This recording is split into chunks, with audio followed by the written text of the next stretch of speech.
Welcome to our exploration of the intriguing and enigmatic gods of the Greek pantheon, the twins. Artemis and Apollo, the goddess of the hunt, the wilderness, childbirth, chastity and the moon, and the god of archery, music, prophecy, healing and the sun. The Olympian gods born of the titaness Leto and Zeus, king of the gods. Their story began much like other illegitimate births of Zeus's children, with Hera's fury, being a fierce protector of the sanctity of marriage and fidelity. Hera was determined not to allow the twins to enter the world. In the birth of Artemis and Apollo, there are conflicting accounts. While the accounts vary, all agree that their parents were Zeus and Leto. Yet, the birth was anything but simple, thanks to the wrath of Hera. Furious over her husband's infidelity, Hera devised a cruel punishment for Leto. She forbade her from giving birth on solid ground, leaving Leto to wander the world in search of a safe haven. According to the ancient poet Callimachos, Leto found a clever way to defy Hera's command. She sought refuge on the island of Delos, a place believed to float above the Cycladic Islands, unanchored to the earth. Delos existed outside the bounds of Hera's decree. In the myth of Asteria, sister of Leto, Asteria, in her attempt to escape Zeus's unwanted attention, transformed into a floating island, named Delos, according to the ancient Greek geographer Strabo. It was later renamed Ortygia.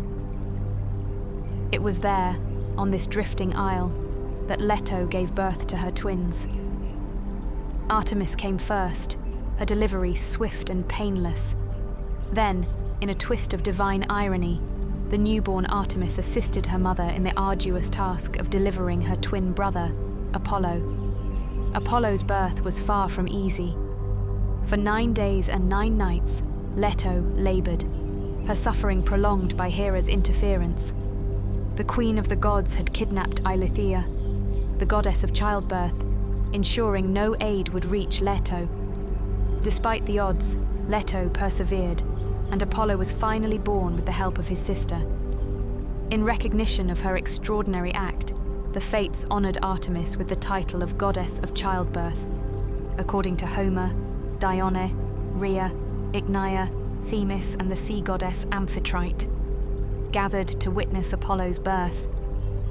Thus, under the watchful eyes of the divine, the twins Artemis and Apollo entered the world, destined to become 2 of the most revered gods in Greek mythology.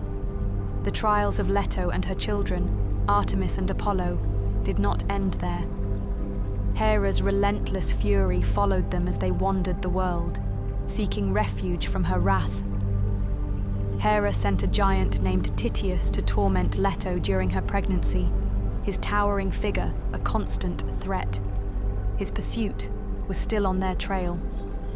However, young Apollo, armed with his divine bow and unwavering resolve, brought an end to Tityus with a well-aimed arrow, protecting his mother and sister. Few tales recount moments of vengeance or retribution from the trio, but they faced countless trials as they sought to establish themselves among the Olympian gods. One such tale unfolds in the land of Lycia, where Leto and her children encountered yet another challenge. Parched and weary from their travels, they approached a spring to drink and quench their thirst. However, the local Lycians, driven by cruelty or arrogance, forbade them from taking even a sip. This refusal of Xenia, the sacred duty of hospitality, provoked Leto's ire. In her divine anger, Leto transformed the inhospitable Lycians into frogs, condemning them to dwell forever in the waters they had so selfishly guarded. It was a stern reminder of the gods' expectations and a mark of Leto's resilience in the face of adversity. After enduring a long and arduous ordeal, the goddess Leto, renowned for her kindness, but equally known for her swift temper, had little tolerance for mortal arrogance or disrespect. A Another popular story regarding Leto punishing mortal hubris was that of Niobe. Niobe was the queen of Thebes, married to King Amphion, and was blessed with 14 children, 7 sons and 7 daughters, known as the Niobids. Her prosperity and numerous offspring filled her with overwhelming pride. During the annual celebration honoring Leto and her divine twins, Apollo and Artemis, Niobe committed an act of shocking arrogance. She interrupted the ceremonies and mocked the Theban women for worshipping Leto, who had borne only 2 children, while she, Niobe, had 14. She boasted of her superior fertility and claimed that she was more worthy of worship than Leto, declaring herself greater than the goddess. "Why do you worship Leto, who bore only 2 children?" she scoffed. "Look at me, with 7 strong sons and 7 beautiful daughters. I am far more blessed than she. My wealth is greater, my palace grander, and my children more numerous. I am beyond the reach of fate." Leto, hearing these blasphemous words, was deeply wounded by Niobe's pride and disrespect. She called upon her children, Apollo and Artemis, to defend her honor and punish this mortal who dared to place herself above the gods. Apollo, the archer god, was the first to act. He descended upon the plains where Niobe's 7 sons were practicing their athletic skills. One by one, he struck them down with his unerring arrows. The young men fell, their blood staining the earth crimson. As Niobe rushed to mourn her sons, Artemis took aim with her silver bow. Swift and merciless, she slew each of Niobe's 7 daughters, who had gathered around their mother in fear. The young women fell like flowers cut down by a sudden frost. In a single day, Niobe's pride was shattered along with her heart. All 14 of her children lay dead, victims of divine retribution. The depth of Niobe's grief was so profound that she could neither speak nor weep. She stood frozen in her anguish until the gods, perhaps in a final act of mercy, or perhaps as a final punishment, transformed her into a stone statue on Mount Sipylus in her homeland of Lydia. According to legend, the stone continued to weep, with water flowing from the rock like endless tears. Even today, on Mount Sipylus in modern-day Turkey, there stands a natural rock formation that is said to be Niobe, still weeping for her lost children. When rain falls on the limestone cliff, the water streaming down its face recalls the endless tears of a mother who dared to boast that she was greater than a goddess. Among the many tales of Apollo's exploits, one stands out for its profound impact on the ancient world. According to legend, the Oracle of Delphi, a sacred temple of prophecy, was guarded by the fearsome Python, a monstrous serpent born of Gaia herself. In an epigram from 159 BC, the scene unfolds with Leto cradling Artemis, while Apollo, armed with his bow, takes aim at the Python, which is in pursuit of them. Python was an enormous serpent born from the mud left behind after the great flood of Deucalion. This fearsome creature had been appointed by Gaia, Mother Earth, to guard the sacred oracle at Delphi, which was originally a site dedicated to Gaia, given to her daughter Themis. In some myths, the oracle of Delphi was passed down from Themis or Phoebe to Apollo. Python was also the same serpent that had pursued Apollo's mother Leto while she was pregnant, sent by Hera, or a later version of the story. It was due to a prophecy that claimed child of Leto will kill him. Python tried to end him before he was born. When Apollo was still very young, merely 4 days old in some versions of the myth, he sought out Python to take revenge for the persecution of his mother. Armed with his silver bow and arrows, gifts from Hephaestus, Apollo traveled to Delphi, where Python dwelled in a cave near the site that would later become his most famous sanctuary. The battle was fierce. Python was a formidable opponent, having terrorized the surrounding countryside for years. The serpent could spew forth deadly venom and had the gift of prophecy bestowed by Gaia herself.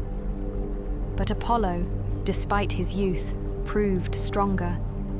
With his unerring arrows, he struck Python repeatedly until the monster fell, its blood soaking into the earth at Delphi. With Python's death, Apollo claimed not only vengeance, but also the oracle's prophetic powers.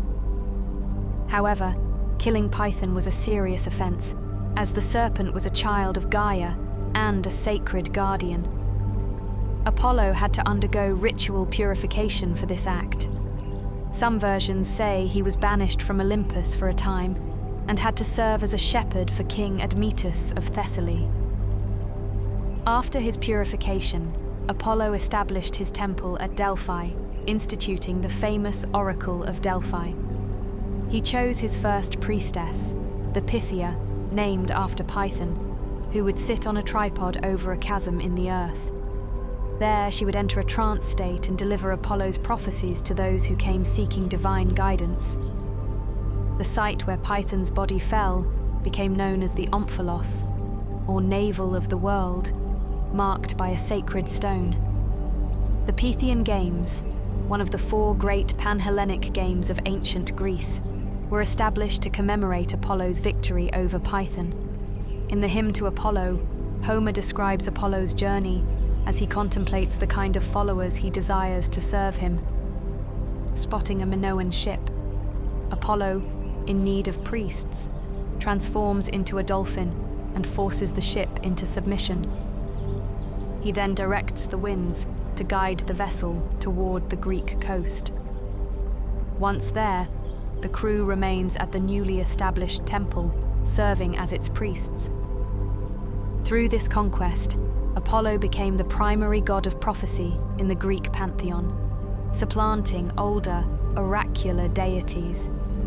Here's an excerpt from the Homeric hymn to Apollo, which celebrates his birth, power, and divine influence. Phoebus Apollo, I sing of you, the far shooter, the lord of the silver bow, who strikes from afar, born of Leto, who bore him in Delos, where the palms and olives sway near the sacred lake. The earth rejoiced at your birth, O radiant one, and all Olympus rose in song, for you bring light to the world, and music that soothes the soul. With lyre in hand, and arrows that never miss, you wander the heavens and the earth, guardian of truth, master of prophecy, the golden-haired god of Delphi. Apollo not only secured his role as the god of prophecy, but also solidified his place as the god of music, healing, and the sun. Though Helios remained the personification of the sun, Apollo came to be associated with its divine power, taking up the task of driving the chariot that carried the sun across the sky.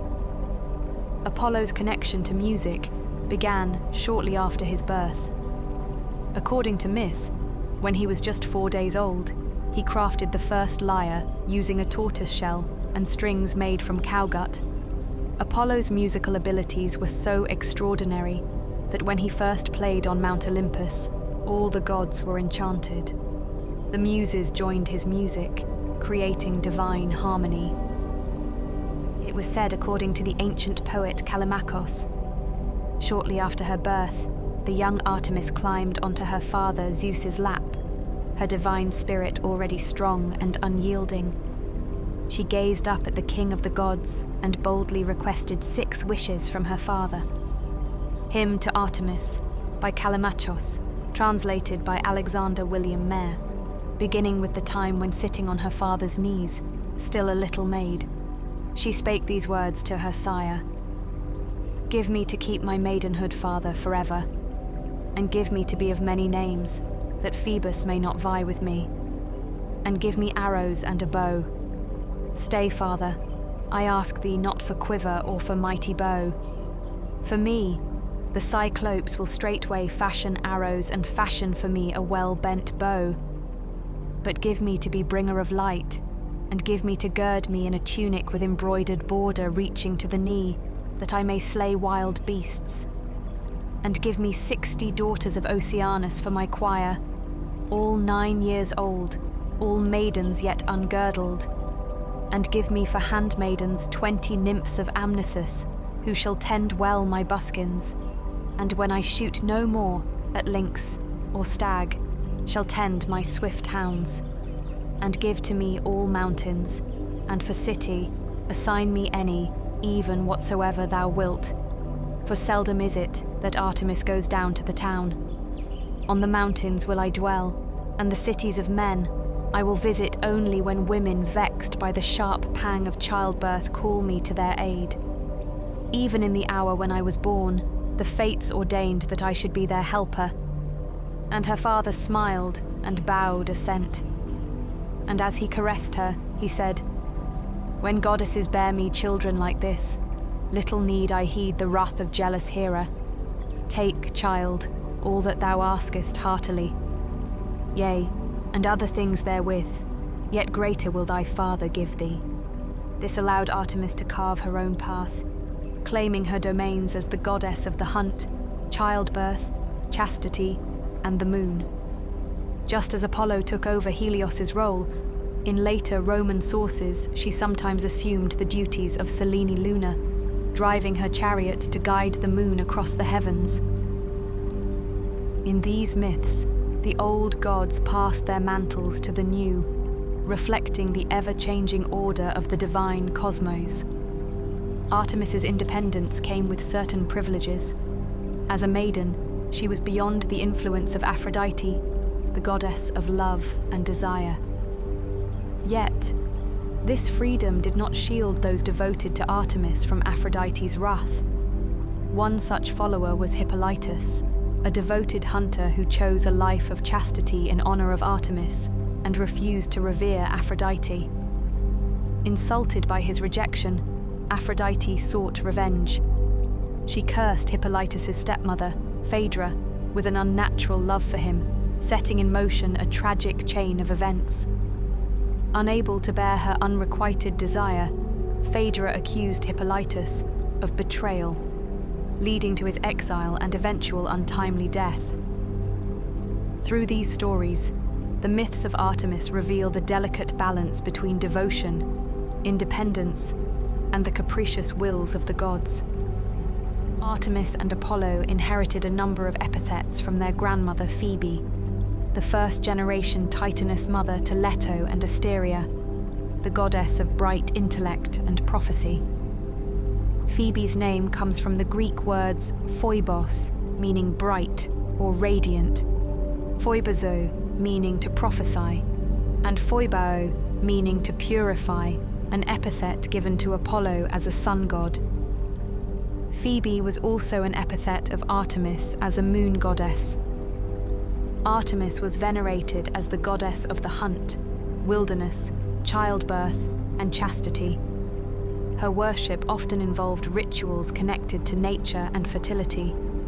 A key location was Ephesus, in Asia Minor, one of the 7 wonders of the ancient world, worshipped as a fertility goddess under the title Artemis Ephesia. Their influence extends far beyond ancient Greece. Even today, we see their legacy in art, literature, and culture. Apollo's name graces missions to the stars, while Artemis continues to inspire those who seek to protect the wilderness. As twin guardians of sun and moon, civilization and wilderness, healing and hunting, Apollo and Artemis remind us that true power often comes in pairs, and that even the most opposite forces can work in perfect harmony. If you enjoyed this journey into Greek mythology, don't forget to like, subscribe, and hit that notification bell for more stories from the ancient world. Leave a comment below telling us which Greek god or goddess you'd like to learn about next. Until next time, may Apollo light your path and Artemis guard your steps. Thank you for watching.